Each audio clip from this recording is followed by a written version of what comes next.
What's up in the loop? It's Hyde. Ignore the crazy hair, it's windy. Today I'm at Cedar Point right there. It would have been opening day, but you know. So let's go and check out everything in Sandusky you can do to still experience Cedar Point, but the park closed. Let's go. First stop, Johnson's Island. A residential island full of beautiful vacation homes. One day I hope to have one here. But you can come here and it provides a great view if you go to the cemetery.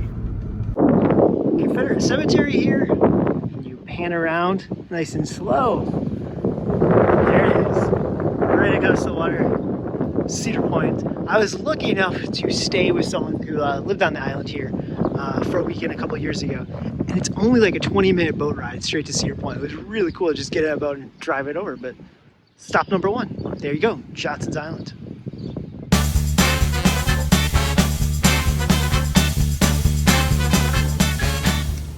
Stop two, if you like the Toff's ice cream at the park, you can come visit their factory. And as you can see by the amount of cars here, they're not just here to visit the factory, they're here to get us some ice cream. I don't eat ice cream, so I'm not going to stop here. But if you like the Toff's in the park, about 5-10 minutes away from the park, you can swing on in here.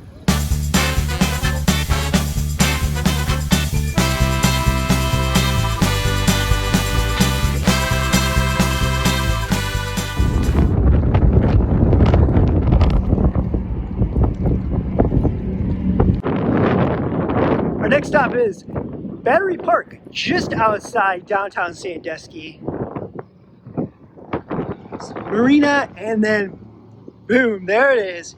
Probably the best place you can come to see Cedar Point, even better than if you try to drive up the causeway. Is coming here. I've been coming to this park in their off season for like over 20 years now. I remember coming here during Millennium Force's construction. Get a really, really good view of the park. It's probably maybe a mile away, a half mile away. So there you go. Probably the best spot to see Cedar Point anywhere, because right there's the causeway. So if you come and try to drive up the causeway, don't do that. You don't really get to see the park. For reference, that first shot from the cemetery in Johnson Island is that little area right there. So see just how close that area is to steel engines.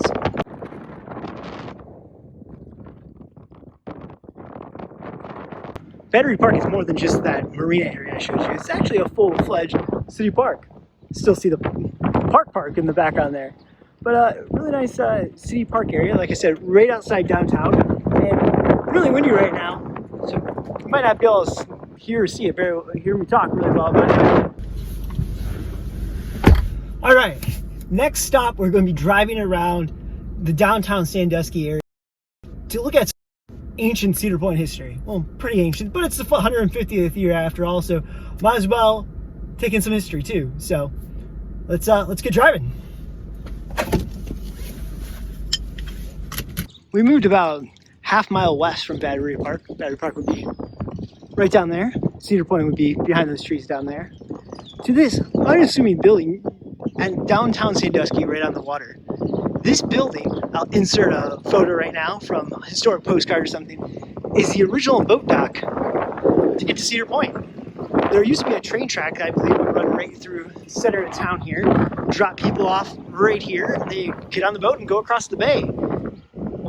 You know, or drive or park. And now this is, you can still on certain days of the year take a boat from here to Cedar Point, but on a daily basis, this is where the boats go to Put-in Bay, which is an amazing time, highly recommended, great time. But those are also some of the original Cedar Point offices for George A. Becklund, his winter offices for the park. So smart people back then said, hey, let's not drive out to the cold, chilly park on the water, let's keep our offices downtown. So a little history, Cedar Point history, right downtown here.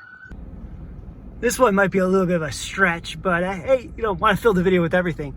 The Becklund Club, it's now like a German beer hall, like Knights of Columbus style hall that people can rent out. And that is where George Becklund lived. We talked about the offices for Cedar Point, and just down past those lights a few seconds ago, that's his house. I only knew about it because I read in that new book, Rolling Through the Years, Cedar Point book. Fantastic encyclopedia on the park, but there you go. Well, here it is. I don't know where those cars making a left are going, because that's a closed park down there. Cedar Point Causeway. We're not going to drive down there. The park gets really serious about the off season and people not driving down there. Now, in a non-COVID world, you'd be able to drive down there and go to eat at one of the restaurants in the marina, but that's not open right now. So just best, I highly recommend, don't try to go down there. Go to the spots we're showing you today. Show you Cedar Point Sports Center. This indoor spot is huge, gigantic here. Look at this. It's relatively brand new, I think, and within the last year. And that's so they can host events year-round or late into the season, early in the season. And then, of course, the Sports Force Park that has been around for a couple of seasons now. But if you're like me and you're going, okay, if they're building a giant facility to host year-round events, makes you wonder, I don't think Cedar Point will open, but maybe if they'll put some love in Castaway Bay. Something to think about. Our second to last stop is this parking lot off Route 6, because this is the historic first Cedar Point Road. First concrete roads in Ohio, and this is how one of the first ways people were able to drive out to Cedar Point. Remember, it was always kind of an island. And then at the bottom here where it says the entrance road is then relocated 2 miles to the west, that's what they're referring to as the Chaussee. The real entrance that you go over now, the real causeway, built I believe in the late 50s or early 60s. It's about 5 miles to the west. But these are like the old school entrance gates for the park. You can walk down the road. Super crowded here. But here's the entrance gates. Walking back to the car. Save the best for last, guys. One of my favorite things about Cedar Point. Let's go.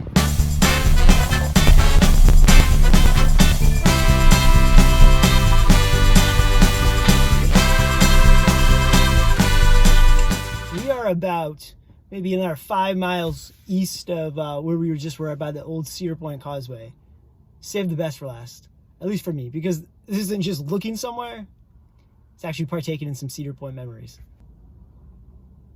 All right, the time has come. We are at Arties, I think I'm saying that right, Huron, Ohio, to have some famous fresh cut Cedar Point French fries. Now the story goes, back in the day, Cedar Point used to have concessionaires throughout the park. Various families or companies would open up a food stand or operate various rides, and this family was known for operating many different rides, as well as a fry stand. And when the stands went away in the later part of like the 60s, I believe, these were so beloved that the park kept them for people to enjoy today. Well, probably didn't give me a napkin. Here they are. Look at that. Fresh cut French fries, guys. The real deal. The real deal. Just gonna have to find some napkins or something. There we go. There we go. Fresh cut French fries. Great way to end my little drive up and around Sandusky. I will say I'm in Huron, Ohio at the Arties here.